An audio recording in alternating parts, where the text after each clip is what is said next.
Sintonice cada sábado de 10 a 11 de la mañana por Oxígeno 102.5 FM, el dossier del Dr. Parra. Una hora en la que ampliará sus conocimientos en los diversos contenidos que traen sus productores y conductores, José Allende Parra y José Antonio Rodríguez. Cultura, salud, política, economía, historia, actualidad y otros más son los temas que aborda el dossier del Dr. Parra. Un programa de análisis y comentarios, una propuesta diferente, mucho más que información. No dejes de escucharnos. Le esperamos todos los sábados por Oxígeno 102.5 FM. El emprendimiento no es ni ciencia ni arte, es una práctica. Así lo dijo Peter Drucker, consultor y profesor de negocios, tratadista austriaco y abogado de carrera, considerado el mayor filósofo de la administración del siglo XX. Estábamos también escuchando la canción Uno entre Mil, que interpreta Manuel Mijares. Bienvenidos al dossier del Dr. Parra, hoy sábado 6 de agosto del 2022, en el que continuamos la serie de programas sobre emprendimiento, las realidades que no se dicen. Esta es la parte 3 y parte final. Cuando leemos esta frase de Peter Drucker, nos deja claro que, como diría Richard Branson, no aprendes a caminar siguiendo las reglas, aprendes haciendo y cayendo, porque haciendo es que se aprende. Y también hay que destacar algunas frases de esta canción, como son que aunque te digan ha acabado, no hagas caso, no, sigue adelante, nadie irá por ti, si tú no lo haces, nadie lo va a hacer, entonces debes seguir luchando. Y también dice, lo pierdo todo y vuelvo a comenzar, porque cuando te caigas, debes levantarte. De eso se trata, sobre todo cuando se habla de emprendimiento, porque hay que intentarlo hasta lograrlo, y tenemos muchos casos de emprendedores exitosos, empresarios, que así fue como pudieron hacerlo. Y si estás en tierra, no hagas caso, no. Aunque te digan fracasamos, sigue sin parar. La idea es no te detengas. En este programa de hoy, en cabina como siempre, me acompaña nuestro compañero, el doctor José Allende Parra, y también estamos acompañados por Celso Reyes y Leonel Almonte. Buen día, doctor. Bienvenido. Muy buen día, José. Gracias una vez más a la audiencia. Bienvenidos todos al dossier del doctor Parra. Como acabas de decir, yo soy uno de los anfitriones, José Parra, y bueno, gracias por acompañarnos en esta hora en la que siempre pues conversamos de temas importantes y de interés para nuestra audiencia. Agradecemos una vez más a Leonel Acosta y a Celso Reyes por estar aquí de nuevo para terminar, como marcaba José hace un ratito, esta serie de 3 programas que hemos venido realizando sobre este cuestionamiento del emprendimiento y aquellas realidades que no se dicen. Y de manera que hoy vamos a terminar tal como comprometimos a Celso y a Leonel la semana pasada, para que estuvieran acompañándonos hoy, otra vez, sábado 6 de agosto, en este dossier sobre emprendimiento. Bueno, nos vamos a ir a una pausa bien breve, José, pero no sin antes recordarle a la audiencia que nos pueden ubicar, nos pueden contactar y seguirnos por las redes sociales del dossier del Dr. Parra. Estamos en Twitter, @dossier_Parra, dossier con doble S. También en Instagram estamos igual, dossier Parra, y también estamos en Facebook. Y, ¿por qué no?, siempre recordarle a la audiencia que también ya tenemos nuestro canal de YouTube, que lo puede ubicar entrando a YouTube y poniendo el dossier del Dr. Parra. Y ahí, el que no pueda escuchar el programa en vivo los sábados de 10 a 11 de la mañana, por Oxígeno 102.5 FM, lo puede ver en diferido, el programa que tratamos de subirlo cada semana para aquellos que nos siguen por nuestras redes sociales y principalmente por YouTube.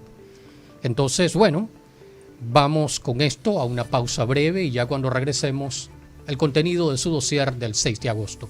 No se muevan, quédense con nosotros por Oxígeno 102.5 FM. Sintonice cada sábado de 10 a 11 de la mañana por Oxígeno 102.5 FM, el dossier del Dr. Parra. Una hora en la que ampliará sus conocimientos en los diversos contenidos que traen sus productores y conductores, José Allende Parra y José Antonio Rodríguez. Cultura, salud, política, economía, historia, actualidad y otros más son los temas que aborda el dossier del Dr. Parra. Un programa de análisis y comentarios, una propuesta diferente, mucho más que información. No dejes de escucharnos. Le esperamos todos los sábados por Oxígeno 102.5 FM. Estamos de regreso en el dossier del Dr. Parra y brevemente nos conectamos con la historia a través de las efemérides del día de hoy. Y un día como hoy, pero de 1962, Jamaica se independiza del Imperio Británico. Un día como hoy, 6 de agosto, pero de 1945, Estados Unidos realiza el primer bombardeo atómico de la historia de la humanidad en Hiroshima, Japón. Y así se convirtió en el único país del mundo en la historia que ha utilizado armas atómicas sobre una población civil. Días después de haber realizado esto, pues vino el segundo y último bombardeo atómico en la ciudad de Nagasaki. De manera que hoy recordamos ese fatídico 6 de agosto de 1945, Segunda Guerra Mundial, cuando Estados Unidos pues bombardeó a civiles con estas dos bombas atómicas de Nagasaki e Hiroshima. 6 de agosto de 1890 en Nueva York, Estados Unidos, se realiza la primera ejecución de la historia de un preso en la silla eléctrica. Y también el 6 de agosto, pero de 1813, en Caracas, Venezuela, Simón Bolívar recibe el nombre de libertador después de entrar en el pueblo tras la victoria de Taguanes. Bueno, sabemos por qué lo de libertador, ese gran militar, ¿no?, de fuste, y que quedó en la historia del mundo, no solo de Hispanoamérica, sino del mundo, por las hazañas como militar que realizó en búsqueda de independizar la mayor parte de los países del Cono Sur. Simón Bolívar, el libertador. 6 de agosto de 1792, en París, Francia, desfilan por la ciudad 600 republicanos escogidos de Marsella, cantando una nueva canción que pronto se convertirá en un símbolo de la Revolución Francesa, la Marsellesa. Que se dice que, bueno, es el himno más bonito del mundo. Eso es lo que dicen algunos, ¿no?, cuando clasifican los himnos de los diferentes países.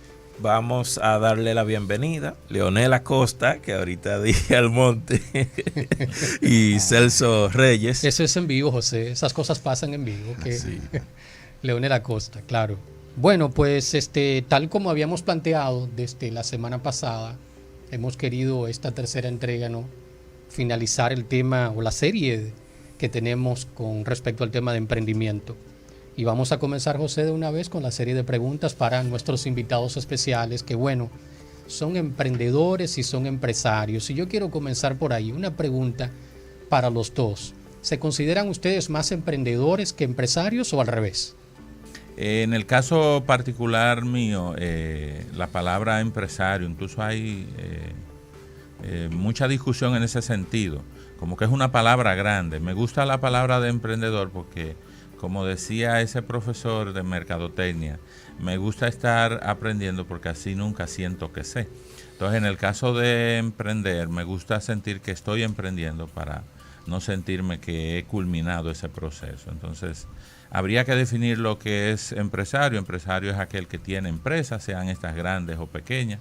Y desde hace muchos años yo mismo me he querido ver a mí mismo como lo que es una empresa, para organizarme, para proceder con ese sentido, porque a veces como persona física no nos vemos como una empresa y quizás por eso a veces no tenemos el éxito que tienen muchas empresas. Entonces, en el caso particular mío, me quiero sentir siempre emprendedor. Me gusta eso de que equiparas a la acción de ser emprendedor con el individuo que siempre busca aprender, ¿verdad?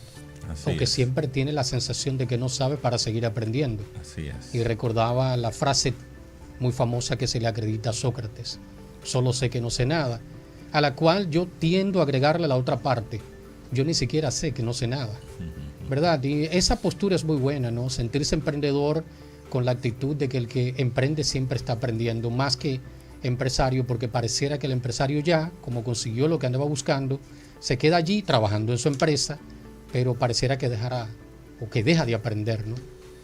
O sea que sí, vale. Celso, ¿y tú Buenos días. cómo te consideras? Buenos días, doctor. Buenos días, José Antonio. Buenos días, Leonel. Buenos días a todos los que nos escuchan.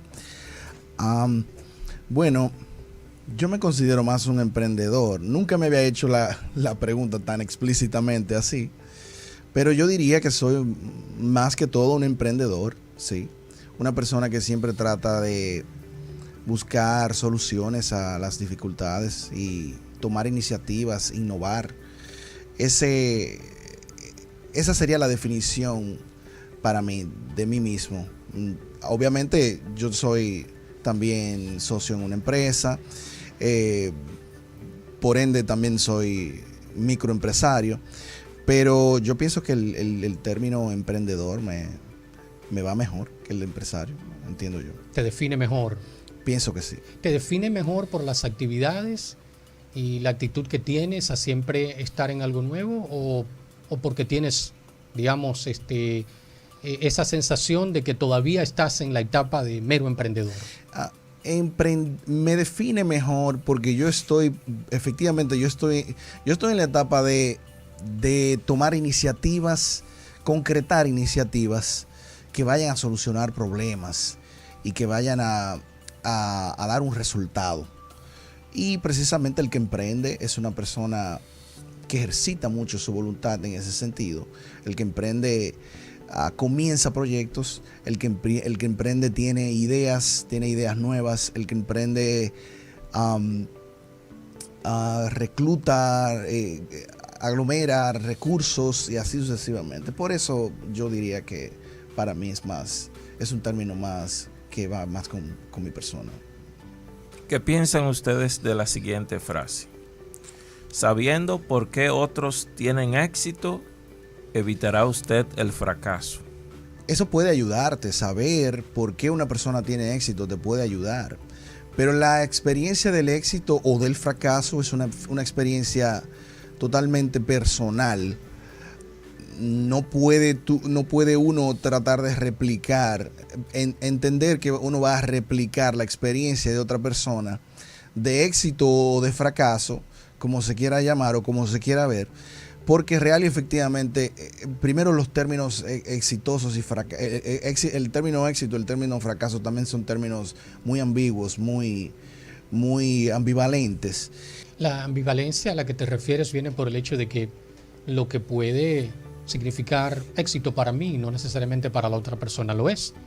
Efectivamente. Y igual el fracaso, ¿no? Por aquello de que justamente, aunque se nos ha vendido la idea, se nos ha enterrado en la cabeza la idea del éxito socioeconómico, que es el que más se promueve, cada uno podría definir éxito partiendo de sus intereses particulares y por tanto se hace ambivalente. Ambivalente para la audiencia quiere decir, o ambiguo, que podríamos darle diferentes interpretaciones al concepto de éxito, al concepto de fracaso, y de que cada uno podría tener un concepto muy diferente de lo que significa el éxito y de lo que significa el fracaso, en términos de que de repente para un académico es un éxito poder escribir un libro y pues bueno, eso lo catapulta, poder, digamos, si es un académico consagrado a la investigación, pues poder realizar una investigación y publicarla en forma de libro o que aparezca en revistas científicas. Probablemente para otra persona eso no significa éxito. Exacto. Sino que el éxito sea, por ejemplo, que pueda adquirir su casa. Exacto. Que pueda adquirir su carro, se siente exitoso. Por eso es tan ambiguo, tan ambivalente, igual que el fracaso. Efectivamente. ¿Cuántos investigadores están ahora mismo que no han podido dormir, que tienen días en un laboratorio buscando la cura del cáncer y no la encuentran? Y fallan una y otra vez. Y probablemente cada uno de esos fallos, más que fracaso, es un aprendizaje para ellos. tildar a una persona, a una organización, a una empresa de fracasada es peligroso. Hay que tener mucha información, hay que ver cuál era el propósito de esa persona, de esa empresa, de esa organización, para entonces tú poder llegar a una conclusión en ese sentido. Pero efectivamente el término es muy, muy, muy relativo, en definitiva. Sí, hay una parte que siempre he visto, y me acuerdo hace unos 13, 14 años, cuando comencé un estudio de mercado sobre un posible proyecto, se me hizo difícil encontrar cuáles eran los tips que habían utilizado los empresarios del área que todavía estaban vigentes para ser exitosos, porque bueno, ellos me miraban como una posible competencia.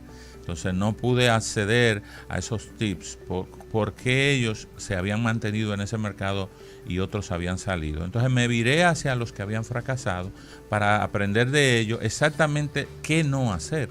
Y claro, sí, como dice José en la pregunta, si podemos saber exactamente qué hacen los exitosos, podremos replicarlo y podemos también tener en cierta medida algún nivel de éxito. Ahora, hay situaciones muy particulares, muy del contexto individual, ¿no? Muy del contexto del momentum, que quizá no podamos replicar, y entonces quizá el nivel de éxito no va a ser el mismo que tengamos. Que hayan tenido esos que nosotros tratamos de imitar y no así de copiar. Referente a lo anterior sobre empresario, emprendedor, José, cuando nos creemos empresarios, pudiéramos volvernos más que empresarios, dueños de empresas.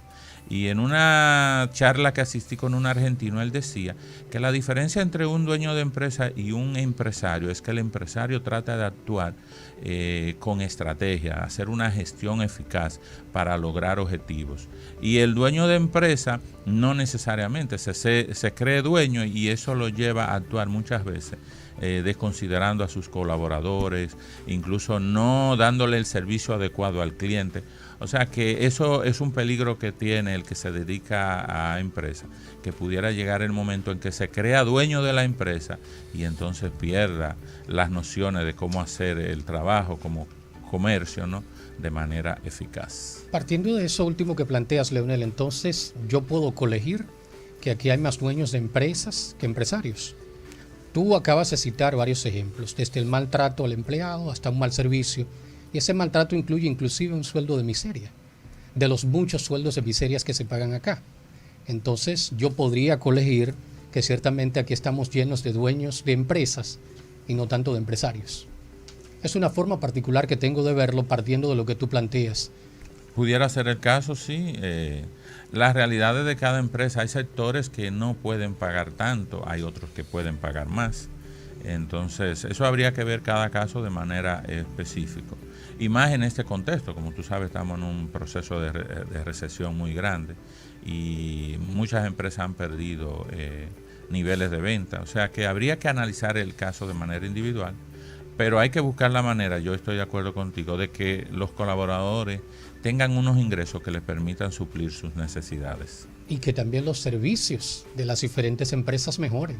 Claro que sí. Porque si de algo carecemos acá es de un servicio de calidad en cualquier ámbito, de un servicio a la altura con respecto a lo que pagamos, al precio que se paga por ese servicio, ¿no? Entonces a mí me parece atinado eso también, ponerlo ahí como ejemplo y para ampliar un poquito el comentario que hacías. En la línea de mejorar los servicios que dice el doctor Parra, ¿qué % o qué cantidad de las ganancias que obtiene una empresa o un emprendedor se deben dedicar a mejorar tanto, dígase, equipos, servicios, infraestructura de un negocio? No hay una respuesta, vamos a decir, de libro a eso. Va a depender mucho de la etapa en la cual la empresa esté realmente. Una empresa que está creciendo, una empresa que todavía que se está capitalizando, es muy probable que tenga una tasa de reinversión y una tasa de inversión destinada a mejorías más alta que una empresa que ya está establecida. Obviamente, eso debería ser una política constante en una empresa, reinvertir utilidades para siempre mejorar. Eso debería ser siempre una política, una constante dentro de toda empresa. Sin embargo, no podemos, en términos de porcentaje, no podríamos decir, asignar un porcentaje a ese nivel de inversión, porque va a depender de muchos factores, entre ellas el nivel donde la empresa esté, si es una empresa en crecimiento, si ya es una empresa totalmente establecida, y así sucesivamente. La mentalidad del dueño obviamente es algo que influye muchísimo. También en el contexto económico, socioeconómico, en el cual una empresa se desenvuelve. Hay, por ejemplo, hace un rato hablábamos de calidad de servicios. Sin embargo, hay mercados que no pueden pagar cierto nivel de productos de cierto nivel de calidad o servicios de ciertos niveles de calidad, porque el poder adquisitivo del contexto en el cual está no se lo permitiría. Pero no podríamos decir que no hay una respuesta totalmente correcta ni incorrecta en ese sentido, a mi entender. Sí, como dice Celso, también depende del tipo de empresa, además del momento, como dice Celso, en que se encuentra la empresa. Por ejemplo, vamos a tomar 3 ejemplos. Una empresa que, aunque dé un servicio, basa su servicio en la tecnología. Probablemente al inicio haga una inversión muy alta para tener la tecnología necesaria, pero ya luego solo sea darle mantenimiento a esa tecnología. Una empresa industrial, por ejemplo, que requiera maquinaria para construir los productos y la materia prima, convertirla en productos terminados, igual.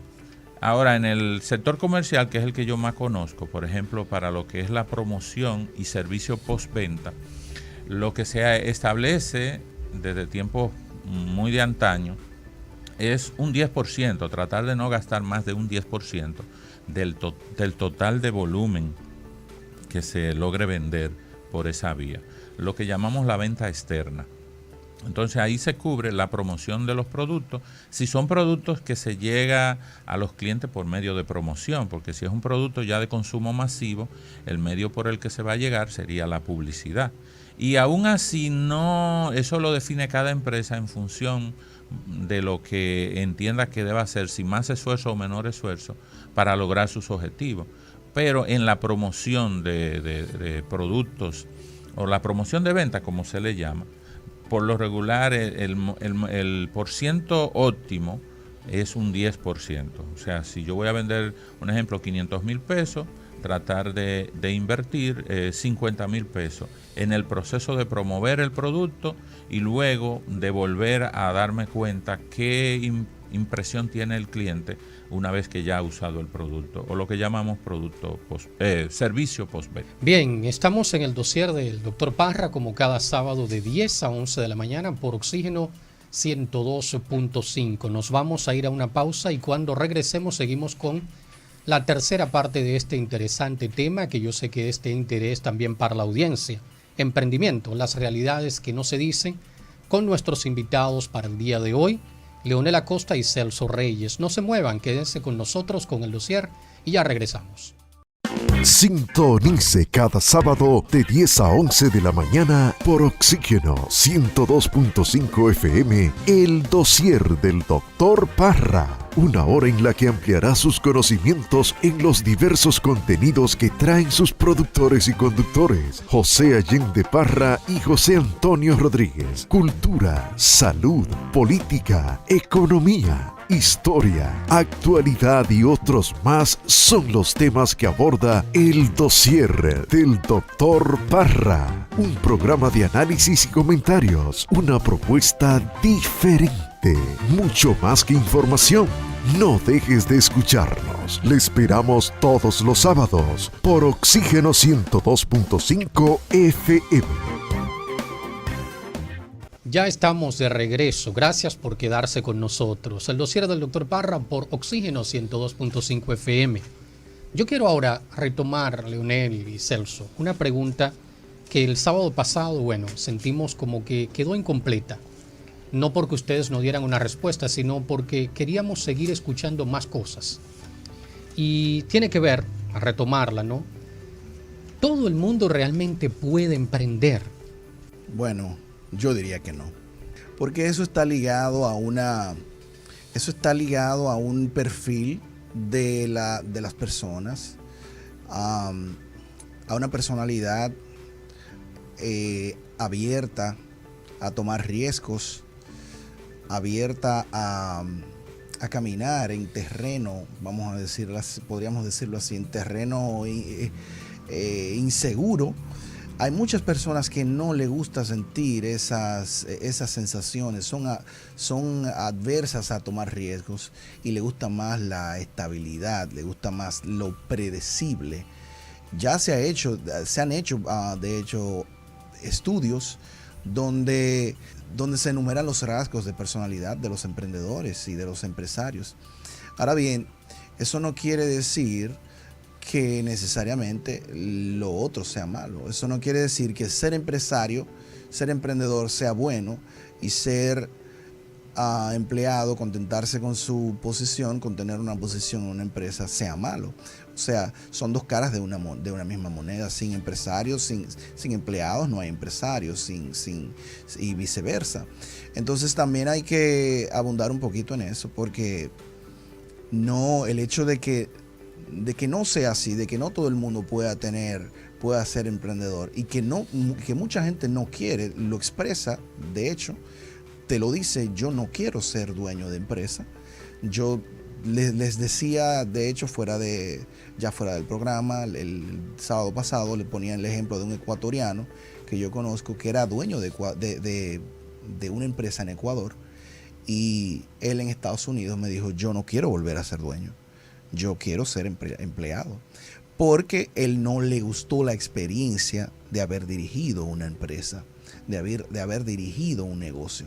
Entonces él estaba muy bien, él estaba muy contento siendo empleado, siendo colaborador de una empresa. Entonces la pregunta sería: ok, entonces es malo que tú seas colaborador, que tú seas empleado, y es bueno que tú seas empleador. ¿Es malo? O sea, ¿es bueno en este caso? No, para nada. Ninguna posición es buena, ninguna posición es mala. Todo va a depender de los objetivos que cada persona persiga. Mira, eso me parece interesante, eso que planteas al final, porque justamente hoy en las universidades, por ejemplo, se está promoviendo mucho la idea de emprendimiento. De hecho, ya hay una asignatura en muchas universidades que se llama emprendimiento. Pero la idea que se les vende a los estudiantes es que ¿para qué estudiar si van a seguir siendo empleados? ¿Para qué prepararse si no va a ser para emprender un negocio? Como de alguna manera muy sutil, diciéndole que el que se prepara para ser empleado es un fracasado, no ha tenido éxito, porque se supone, la idea que se vende detrás de esta promoción y este culto al emprendimiento es que todo el que sale de la universidad tiene que salir a poner su negocio, a emprender. De lo contrario, ser empleado es una manifestación de fracaso. Y por eso me parece interesante eso que plantea Celso, porque justamente esa es una realidad que estamos viviendo hoy desde las aulas universitarias, que se les promueve la idea a los jóvenes de que tienen que prepararse en una carrera para emprender, aún no teniendo probablemente esas cualidades a las que tú hacías referencia, que me gustaría en un rato que podamos, Celso, contigo y con Leonel, tal vez enumerar algunas de esas cualidades que ustedes entienden que no todo el mundo tiene para emprender. Dice Fernando Trías de Bes, autor del libro Negro del Emprendedor, que hay 15 motivos lamentables para emprender. Porque él dice que no es lo mismo motivo que motivación.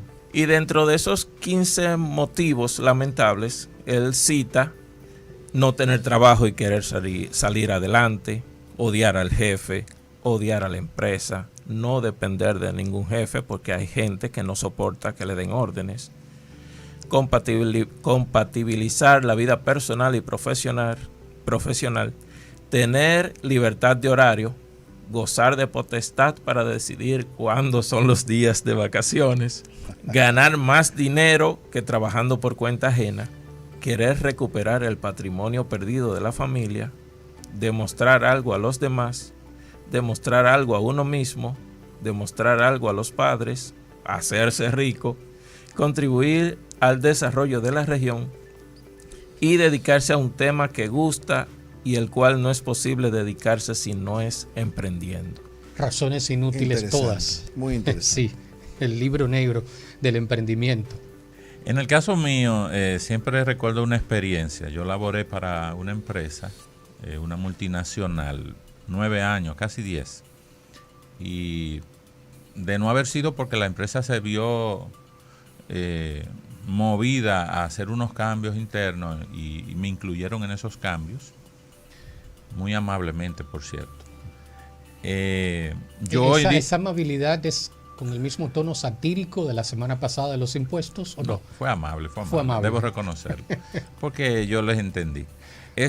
Me acuerdo que algunos compañeros de la empresa siempre hablábamos y se mostraban muy insatisfechos con muchas cosas de la empresa. Yo también, pero yo me sentía satisfecho con algunas cosas, incluyendo la paga. Y en alguna ocasión yo los veía que como que decían que lo cancelaron algo, y yo les decía, miren, no lo llamen, que no es lo mismo verlo llegar. Y efectivamente, uno de esos casos era un amigo mío, y yo se lo dije en varias ocasiones, y aún él siguió, y bueno, lo llamó y lo vio llegar. Después que lo vio llegar, él comenzó como un negocio o algo. Y entonces un día me lo encuentro y le pregunto, fulano, ¿y cómo te va? Y me dice, oye, y me contó su experiencia, no le estaba yendo bien realmente en el emprendimiento. Y entonces me puso una mano en el hombro, a modo de confirmación, pero también de afirmación, dándome la razón. Me dijo, mira, Leonel, cuando tú y yo elaborábamos en tal empresa juntos, yo era feliz. Lo que pasa era que yo no lo sabía. Entonces, a veces uno tiene lo que necesita y no lo sabe.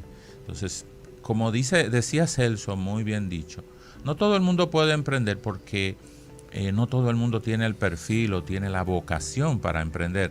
O sea, ya hablando de comenzar empresa, porque estamos claros que un profesional puede ser emprendedor haciendo su trabajo de manera que innove, ¿no? Que sea diferente. Pero ya para comenzar empresa, para dirigir gente, para coger prestado y pagar a tiempo, para eso hay que tener vocación, José. Sí, ciertamente, y qué bueno que ustedes lo plantean, porque fíjate, insisto en la idea de que no se le dice, sobre todo a la población joven, una serie de aspectos que están como parte inherente a este proyecto de emprender cualquier cosa. Cuando José citaba justamente el libro negro del emprendimiento, yo pensaba en aquella pregunta que yo les había hecho de 3 razones inútiles para emprender, y justamente a propósito de este libro, que yo lo recomiendo bastante, ya hace un tiempito que lo leí, y qué bueno que José lo referencia, porque sería un buen libro de lectura para los jóvenes. Fíjense que José acaba de citar razones verdaderamente inútiles para pensar en emprender. Una de ellas es esta idea de que me voy a hacer rico. Esa historia, esa anécdota que tú apuntas o señalas, Leonel, probablemente tu compañero lo que pensó fue como piensa la mayoría de jóvenes. Si yo pongo mi empresa me va a ir bien, porque otros han comenzado una empresa, les ha ido bien, y ahí nos enfocamos en imitar la historia de éxito de otros, que como tú decías hace un rato, no necesariamente será mi historia de éxito. No hay ninguna garantía de que incluso haciendo lo que otros hacen, yo voy a tener el mismo resultado. Entonces es bueno, justamente el título de este dossier va por esa línea de qué es lo que no se le dice al joven que se llena de ilusiones y de sueños que luego la realidad les niega. La otra pregunta que yo quisiera retomar por esa misma línea, ¿qué cosas me hacen sentir a mí que realmente, entonces lo contrario, que realmente yo tengo madera para emprender? Y ahí podríamos hablar entonces de esas cualidades que tú referenciabas, Celso.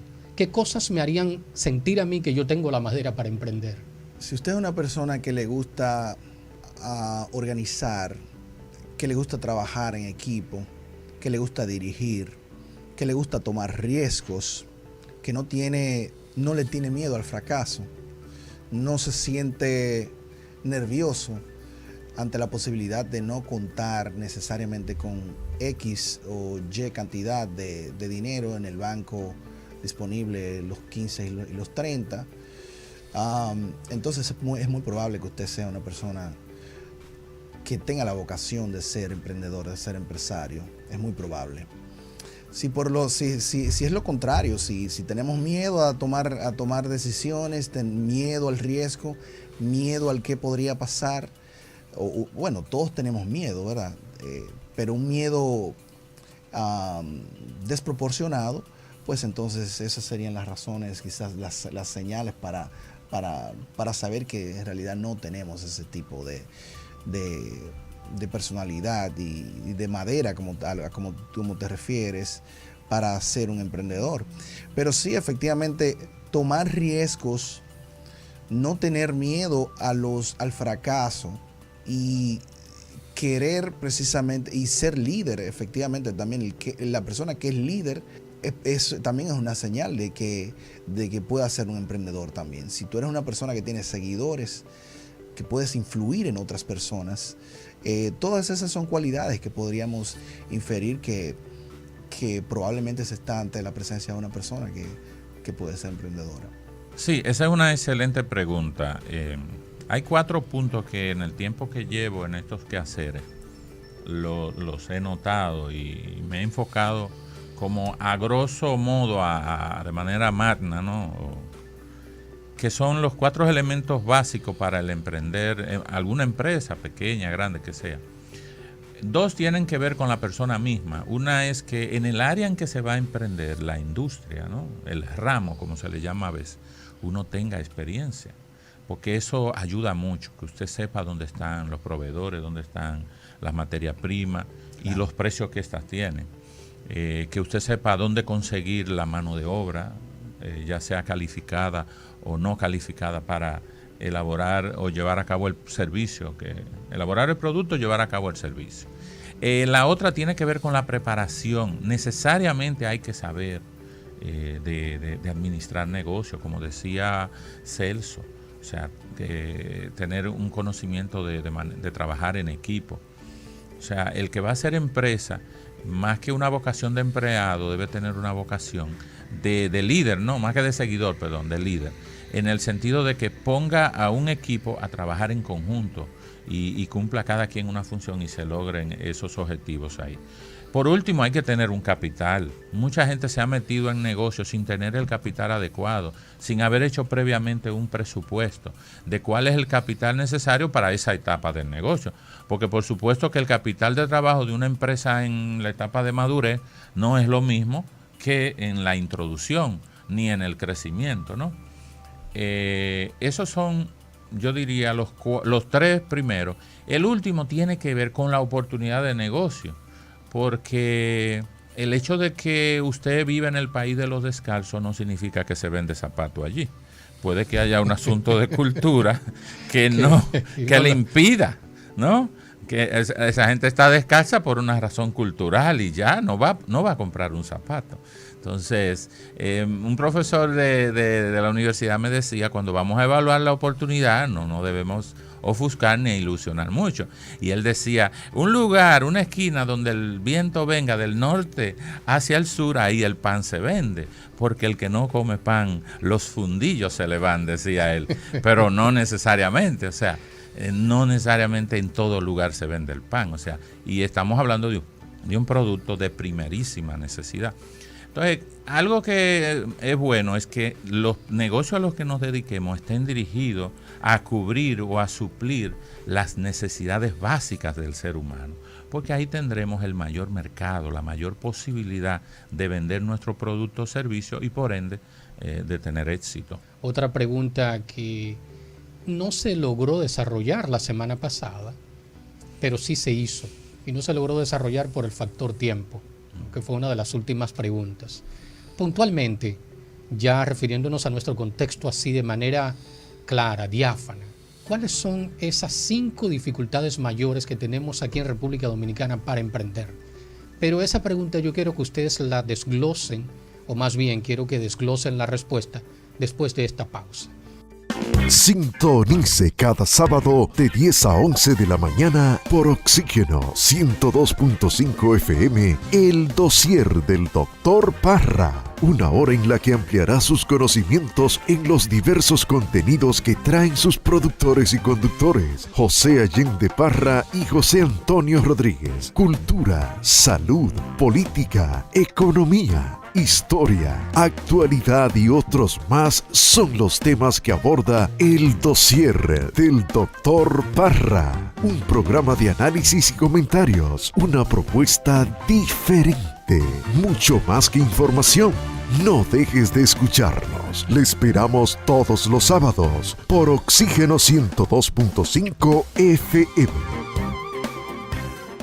Estamos de regreso en el dossier del Dr. Parra, hoy hablando de emprendimiento, las realidades que no se dicen. Bueno, y hablando de eso, de realidades que no se dicen, ahora repito la pregunta ya, para que brevemente nos den esta respuesta para ir entrando a la parte final del programa del día de hoy. 5 dificultades puntuales que ustedes puedan identificar y señalar para emprender en República Dominicana. Eso que tanto se promociona, de eso que tanto se habla, emprender, emprender y emprender. Pero hay dificultades. Y en este contexto yo creo que las hay por montones. 5 puntuales. Los que nos están escuchando y tienen la intención de emprender sabrán qué hacer para rebatir estas dificultades que se nos presentan a todos los emprendedores. Una de esas es el capital insuficiente. A veces no tener el capital suficiente para emprender es una dificultad y por ende acceder a un financiamiento que sea blando, que propicie y apoye un negocio en el inicio, ¿no? que pasa con los emprendimientos que vamos comenzando. Otra dificultad que Celso incluso hizo bastante hincapié es el de la falta de la mano de obra calificada o especializada, técnica en un área específica. De hecho, tenemos un emprendimiento, José, que se nos ha dificultado, por ejemplo, conseguir diagramadores para la parte editorial. Está también en encontrar una oportunidad que sea de peso, que estemos conscientes que vamos a poder lograr con esa área o ese tipo de negocios, lograr objetivos, ser, como dicen o se ha manifestado aquí, ser exitoso adecuadamente. Mientras él hablaba, que él habla de la falta de financiamiento, yo le agregaría a ello profundizaría y diría, el hecho de tú no tener la capacidad de tú poner tu proyecto en el papel, de desarrollarlo y llevarlo a una institución financiera, es también un problema serio. Hay gente que tiene buenas ideas quizás o que pueden identificar buenas oportunidades de mercado, pero la falta de preparación de la cual adolece real y efectivamente este país, o sea, la falta de educación, la falta de tu poder desarrollar una idea, de tu desarrollar un documento específico para tú llevarlo a una institución financiera. Por ejemplo, el gobierno tiene un fondo de contrapartida para el emprendimiento. Se puede acceder a través del Ministerio de Industria y Comercio. Tú puedes tener inclusive, tú puedes comenzar un proyecto con el 10% del capital de un negocio que se necesita. Por ejemplo, si tú necesitas 100,000 pesos para poner una empresa, pues que tú tengas el 10%, 10,000, que tú vayas a una cooperativa, a una institución financiera, te financien el 20% y el gobierno te pone hasta el 70%. O sea, eso es un recurso que está ahí, que mucha gente no lo sabe. Y como digo, o sea, también ellos seguramente no te van a apoyar si tú no puedes sacar cálculos, si tú no puedes hacer proyecciones, si tú no puedes hacer proyecciones, si tú no puedes plasmar eso en un papel. Esa es una de las dificultades, precisamente que tiene que ver con la población. Ahora bien, con el contexto, con el entorno, estaríamos diciendo altos costos de generación, por ejemplo, de la luz, de la energía, el agua también.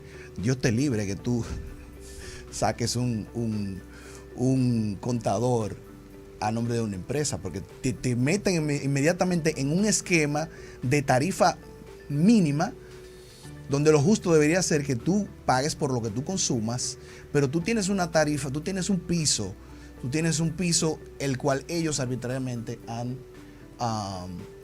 fijado, y tú no puedes bajar de ahí independientemente si tú lo consumes o no. Si se trata de una empresa, ¿no? Si se trata de una empresa, tú claro. te referías, Dios libre que sea un contador cuando hablabas del agua, pero también de la luz, cualquier contador. También. Dios sí. te libre de cualquier contador. Sí, pero debo decir, eso estoy de acuerdo, pero debo decir que en el caso de Corazán, principalmente, te tienen una tarifa mínima. Una tarifa mínima explícita. Yo no sé si eso existe en Edenorte, déjame decirte, pero en Corazán existe eso. Si tú eres una empresa, tú pagas mínimo tanto. Ya. No tiene que ver nada con el consumo. En Bueno. Edenorte el mayor consumo está penalizado. O sea, que Dios te libre entonces, como dice Celso.